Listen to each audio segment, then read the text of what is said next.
What is happening today is not just a minor dispute. It is a very large, dangerous transformation.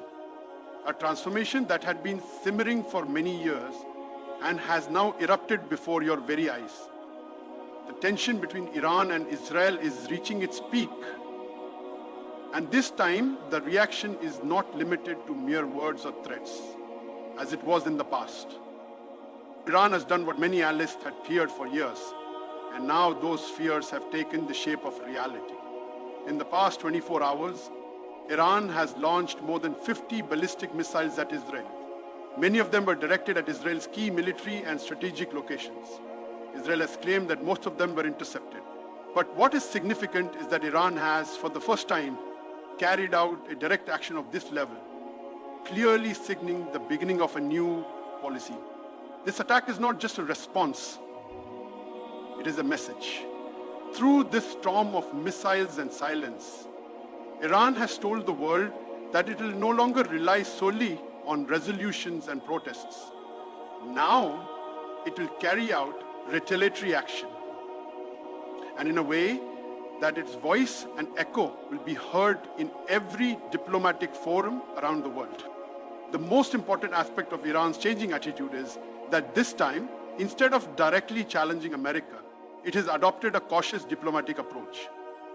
It seems Iran wants to make it clear that if America stays out, this war can remain limited to Iran and Israel. But if Washington chooses military intervention, then this war will cross Middle Eastern borders and turn into a global conflict. Strong reactions have also come from Russia and China. Russian President Vladimir Putin called Israel to condemn the attack and termed it a violation of international laws. China also issued a strongly worded statement calling Israeli aggression dangerous and irresponsible. This time, it is not just the Arab world, but major world powers are openly stepping into the field, which could further expand the scope of this war. And here lies another key point, that as Pakistanis, we must remain vigilant, because if there's any country likely to be the most impacted by this war, it is Pakistan. Because Israel's policy has always been to weaken or restrict the only nuclear power in the Muslim world, Pakistan, in any way possible. And the past alliance of Israeli intelligence agency Mossad and India's RAW stands as proof of how seriously these two countries are operating against Pakistan. At this moment, Israel and India are on the same page.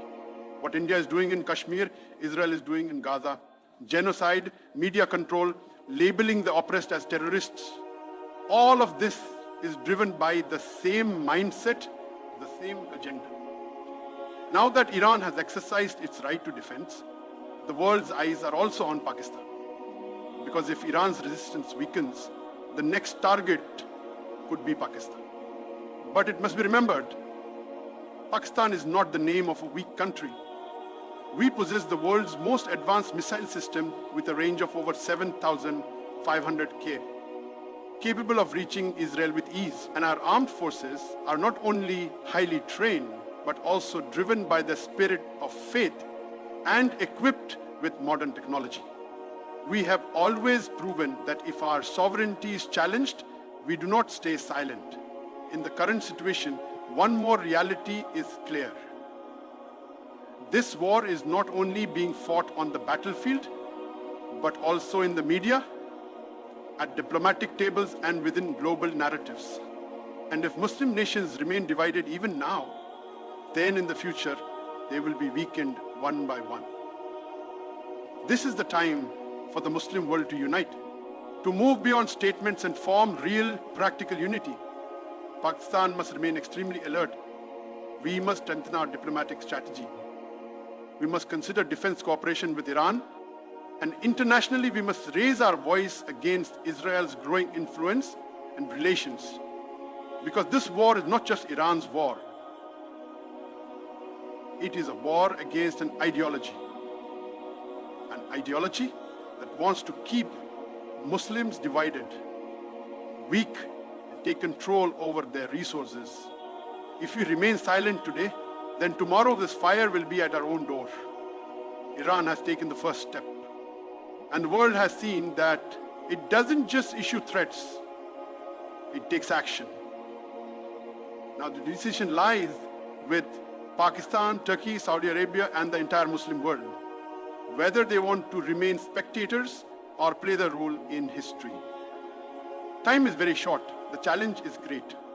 But if we to wake up now, no power can bend us. The world is changing. We must change too. And while this war may seem distant, its echoes have reached our hearts.